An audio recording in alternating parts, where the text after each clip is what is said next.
कार्यकर्ताओं का मन टटोलने और सियासी साथियों की तलाश करने के लिए खुद राहुल गांधी जम्मू कश्मीर के दौरे पर हैं, जहां वो पीडीपी और नेशनल कॉन्फ्रेंस के नेताओं के साथ सीटों के बंटवारे पर चर्चा करने वाले हैं।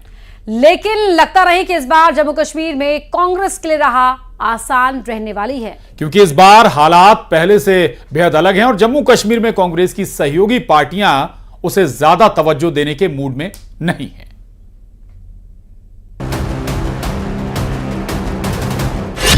जम्मू कश्मीर में सियासी जमीन तलाशने में जुटी कांग्रेस। क्या नेशनल कॉन्फ्रेंस पीडीपी से बन पाएगी कांग्रेस की बात? घाटी में इस बार आसान नहीं है कांग्रेस की राह। विधानसभा चुनाव की तारीखों का ऐलान होने के साथ ही जम्मू कश्मीर में सियासी हलचल तेज हो चुकी है।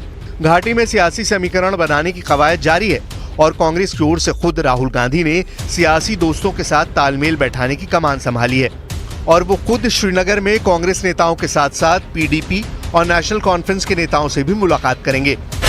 सूत्रों का दावा है कि कांग्रेस जम्मू कश्मीर में 40 सीटों पर चुनाव लड़ना चाहती है और वो नेशनल कॉन्फ्रेंस के साथ मिलकर विधानसभा का चुनाव लड़ने की तैयारी कर रही है। इसके साथ ही कांग्रेस गठबंधन में पीडीपी को भी शामिल करने के मूड में है। यानी साफ है कि कांग्रेस की पूरी कोशिश जम्मू कश्मीर में भी इंडिया गठबंधन के स्वरूप को बनाए रखना है। लेकिन इसका नतीजा क्या होगा, इस पर कुछ भी कहना जल्दबाजी होगी, क्योंकि सीट शेयरिंग को लेकर अभी तक कांग्रेस और नेशनल कॉन्फ्रेंस में कोई सहमति नहीं बन पाई है। सूत्रों का दावा है कि उमर अब्दुल्ला कांग्रेस को 25 से ज्यादा सीट नहीं देना चाहते और न ही वो पीडीपी के साथ गठबंधन करने के मूड में दिख रहे हैं, क्योंकि उमर अब्दुल्ला का मानना है कि जम्मू कश्मीर में महबूबा मुफ्ती की पार्टी हाशिए पर आ चुकी है। लेकिन फिर भी कांग्रेस पीडीपी और नेशनल कॉन्फ्रेंस को साथ लाने की पूरी कोशिश कर रही है। लेकिन दोनों पार्टियों में बात नहीं बनने की सूरत में कांग्रेस ने प्लान बी भी तैयार कर लिया है, जिसके मुताबिक पीडीपी से बात नहीं बनने की सूरत में कांग्रेस कुछ सीटों पर पीडीपी के साथ फ्रेंडली फाइट के पक्ष में है। इसके साथ ही कांग्रेस महबूबा मुफ्ती की बेटी के खिलाफ उम्मीदवार नहीं उतारेगी। कांग्रेस जम्मू कश्मीर में सरकार बनाने के लिए हर मौके को आजमाना चाहती है। अलायंस का जहां तक ताल्लुक है, वो हर लाइक माइंडेड पार्टी के साथ बातचीत हो सकती है।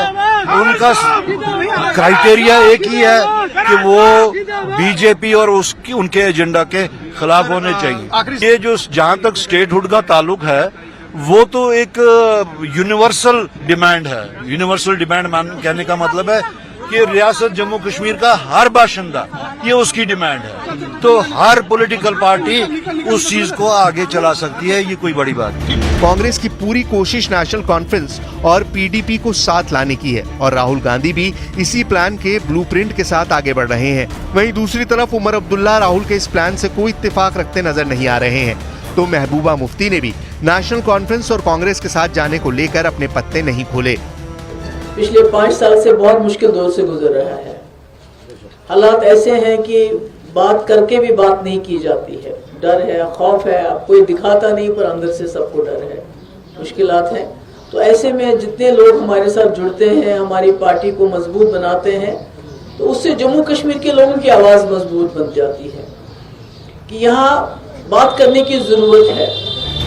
इस बार जम्मू कश्मीर में 10 साल बाद चुनाव हो रहे हैं। परिसीमन के बाद यहाँ विधानसभा सीटों की स्थिति भी बदली है। परिसीमन के बाद जम्मू में विधानसभा की 43 सीटें हो गई हैं, जो कि पहले 37 थी। वहीं कश्मीर में भी सीटों की संख्या बढ़कर 47 हो गई है, जो पहले 46 थी। परिसीमन के बाद जम्मू कश्मीर में विधानसभा की 7 सीटें बढ़ी हैं और कुल 90 सीट हो गई हैं। परिसीमन के बाद सीटों की संख्या बढ़ी है, लिहाजा राजनीतिक दलों को भी पिछली बार के मुकाबले इस बार ज्यादा मेहनत करनी पड़ेगी। अगर 2014 में हुए विधानसभा चुनाव के आंकड़ों को गौर करें तो पीडीपी को 28, बीजेपी को 25 और नेशनल कॉन्फ्रेंस को 15 सीटें मिली थी। लेकिन इस साल हुए लोकसभा चुनाव में नतीजे बिल्कुल अलग देखने को मिले। 10 साल पहले हुए विधानसभा चुनाव में पीडीपी सबसे बड़ी पार्टी बनी थी, लेकिन लोकसभा चुनाव में पीडीपी का खाता भी नहीं खुला था, जबकि बीजेपी और नेशनल कॉन्फ्रेंस को 2-2 सीटें मिली थी। लोकसभा चुनाव के बाद से घाटी में सियासी समीकरण तेजी से बदले हैं। इस एक दशक में घाटी के बड़े बड़े नेताओं के पास साख बचाने का संकट है, तो इस बार गुलाम नबी आजाद की पार्टी भी विरोधियों को कड़ी टक्कर दे सकती है। ऐसे में राहुल गांधी किस हद तक सियासी दलों को अपने साथ जोड़ने में कामयाब हो पाते हैं, ये देखने वाली बात होगी। लेकिन सीट शेयरिंग को लेकर नेशनल कॉन्फ्रेंस का जो रुख है, उससे कांग्रेस को निराश होना पड़ सकता है। जबकि अभी तक पीडीपी की तरफ से कोई बयान सामने नहीं आया है।